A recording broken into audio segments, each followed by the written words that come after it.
मोनिका 21 साल की नवयुवती थी। कैंपस प्लेसमेंट में उसे एक अच्छी आईटी कंपनी में जॉब मिल गई थी। उसकी शिफ्ट रात की तकरीबन 12 बजे खत्म होती थी।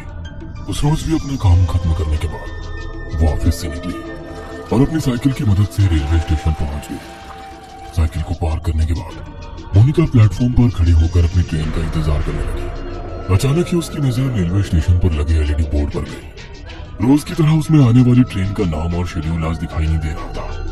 डिस्प्ले बोर्ड की एलईडी बार बार जल बुझ रही थी। अचानक ही प्लेटफॉर्म की पावर सप्लाई कट गई और हर तरफ अंधेरा हो गया।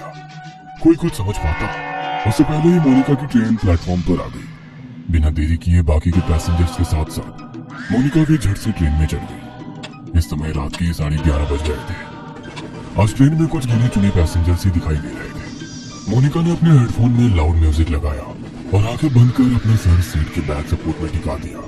कुछ ही देर में लाउड म्यूजिक होने पर भी दिन भर की थकान के कारण उसकी आंख लग गई थी। थोड़ी देर बाद उसका मोबाइल रिंग करने लगा। रिंग की आवाज से मोनिका की नींद उड़ गई। स्क्रीन पर पापा का नाम फ्लैश हो रहा था। मोनिका ने फोन उठाया तो उधर से पापा की आवाज सुनाई देने लगी।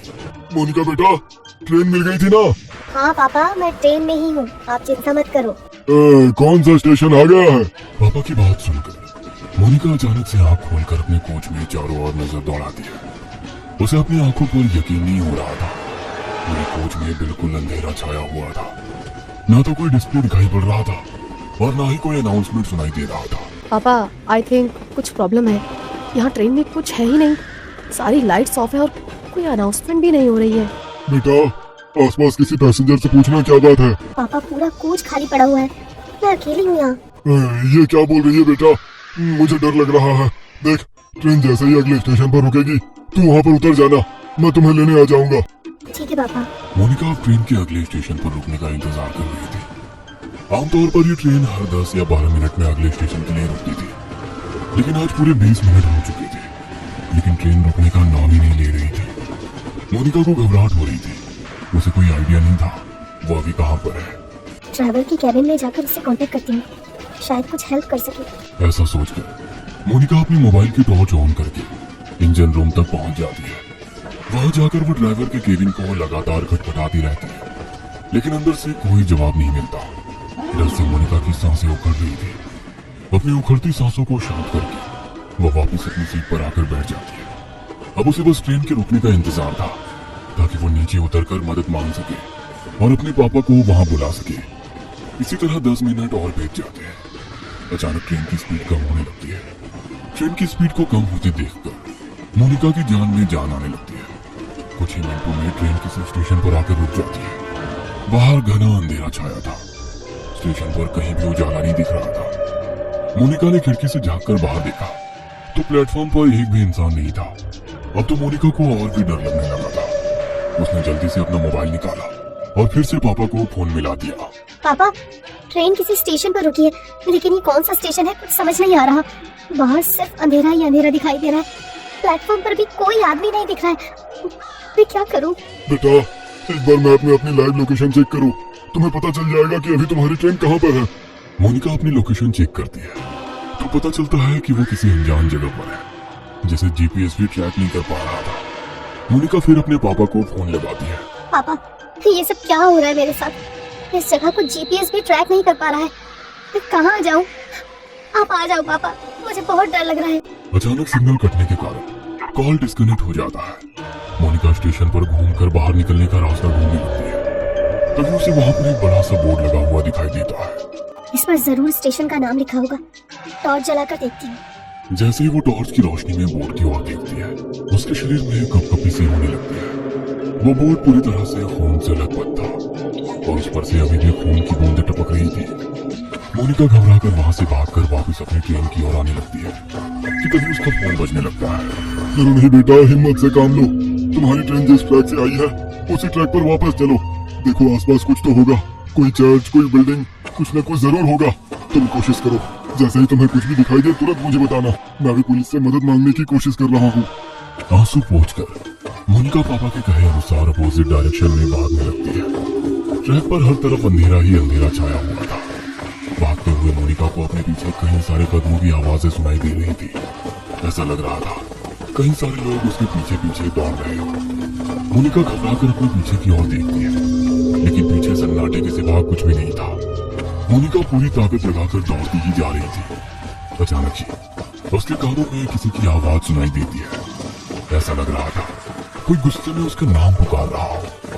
मोनिका अब इतना ज्यादा डर चुकी थी कि उसके अंदर पीछे मुड़ने की हिम्मत भी नहीं बची थी। हाथ में मोबाइल पकड़े वह फ्लैश लाइट की रोशनी में दौड़ती चली जा रही थी। अचानक ही उसके दौड़ते कदम ठिठक कर रह गए। उसने देखा कि सामने पुल पर एक औरत उल्टी लटकी हुई थी। उसके बाल हवा में लहरा रहे थे और वो खतरनाक चेहरे के साथ जोर जोर से हंस रही थी। मोनिका का हलक डर से सूख रहा था। अब उसमें और आगे जाने की हिम्मत नहीं बाकी थी, इसलिए वो वापस स्टेशन की तरफ जाने के लिए मुड़ जाती है।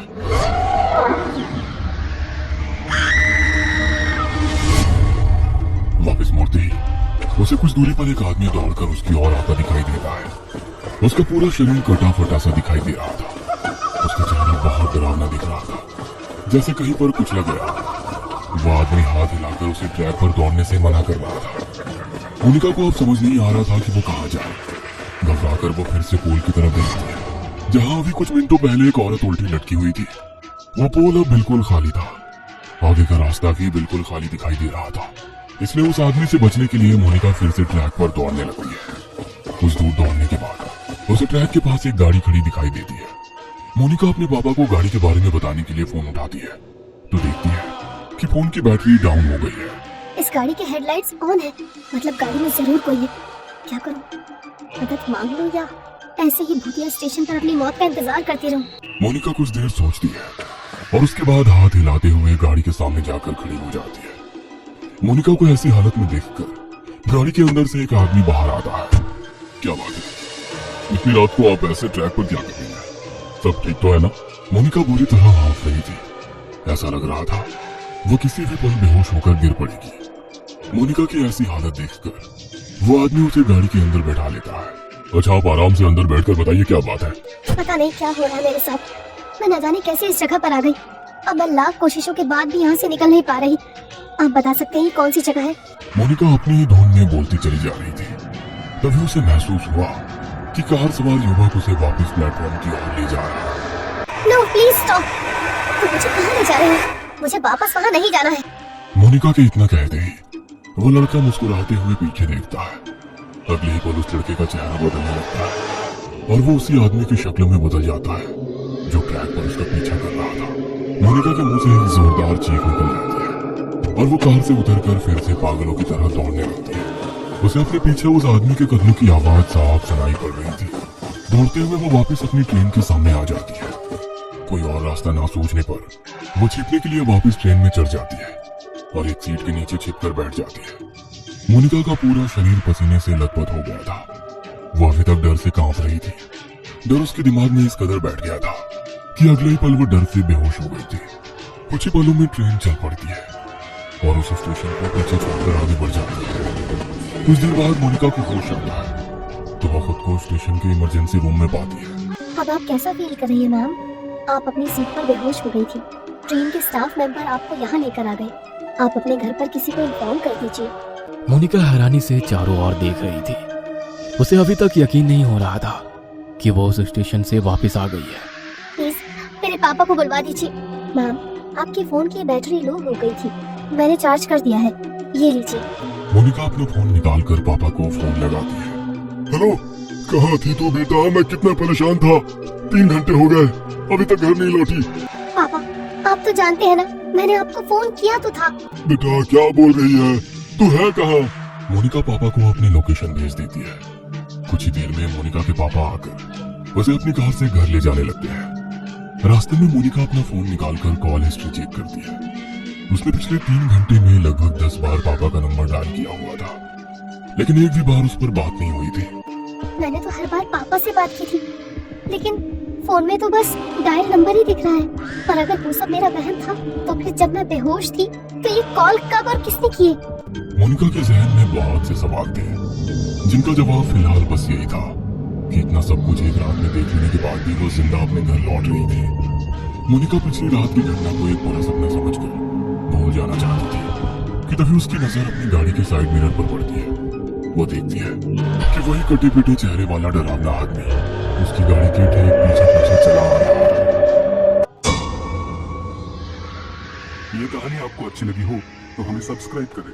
को यह कहानी पसंद आए तो कृपया कमेंट्स करें और लाइक करें। See you next time.